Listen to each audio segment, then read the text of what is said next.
style.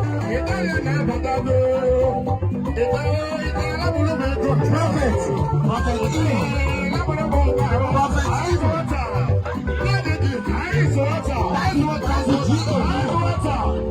Daddy Gio is very much around. Ladies and gentlemen, what are the level of Chief Imo? Chief Imo is in the house. Daddy Gio, all the new name now. And the new name is Papi Gio. As a pastor, I'm Papi Gio. Everyone I'm Papi Gio. Chief Imo no more now. Because here one person on there, everybody know.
I am late.